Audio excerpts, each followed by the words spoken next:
pastores que estão sendo treinados por ele aqui na Europa.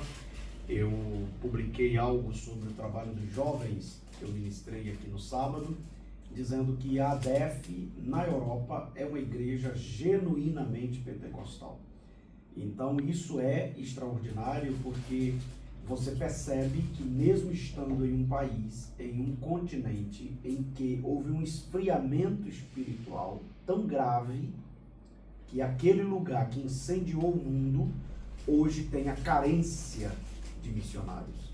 E você vê uma igreja liderada por um pastor brasileiro que está ganhando notoriedade, que está influenciando a nação, as nações, porque eu estive na ADEF tanto em Luxemburgo, como na Bélgica, como na Alemanha, e estamos indo à Espanha, e ver o que Deus está fazendo. E na minha perspectiva, a melhor coisa do mundo é você estar no centro da vontade de Deus, fazer o que você foi chamado e não perder o amor no longo do caminho.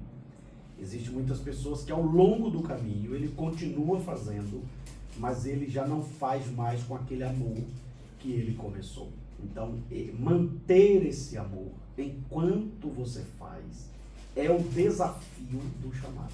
Senão ele vai fazer por obrigação, ele vai fazer por necessidade, ele vai fazer porque não tem outra coisa a fazer, mas não é mais movido pelo amor. É o que muitos pregam e falam, né, pastor? Tem que ter o arder no coração e manter essa chama aí acesa no coração e de fato se colocar à disposição. O senhor falou algo interessante, né? Que a Europa é o berço do início, né, de um avivamento que aconteceu pelo mundo. Mas por muito tempo houve um esfriamento. Eu ainda no Brasil eu via muitos pregadores, muitos líderes falar da situação que estava vivendo a Europa.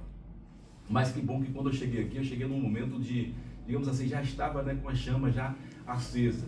Mas nesses últimos 2 anos que tem acontecido aqui é sobrenatural. E eu falando aqui em termos da ADEF, né? Porque tem muitos outros líderes, mas eu tenho uma aproximação e tenho acompanhado o que Deus tem feito através da vida do pastor Abraham Robson com o Ministério da ADEF por toda a Europa. Ou seja, está voltando essa chama, esse desejo e o crescimento da obra de Deus aqui na Europa.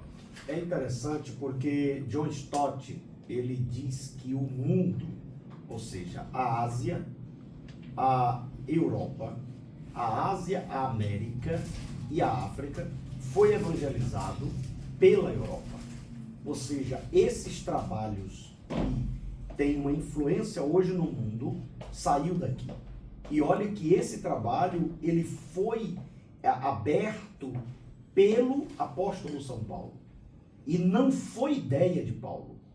Ou seja, Paulo queria ir para a Ásia e o Espírito Santo impediu e disse: não, meu filho, eu quero você na Europa, porque o varão macedônio, quando chama ele, era a Europa. Quando ele chega, ele entra por Filipos, a primeira cidade da Europa, e ele abre o trabalho em Filipos através de Lídia, através daquela jovem liberta e através do carcereiro.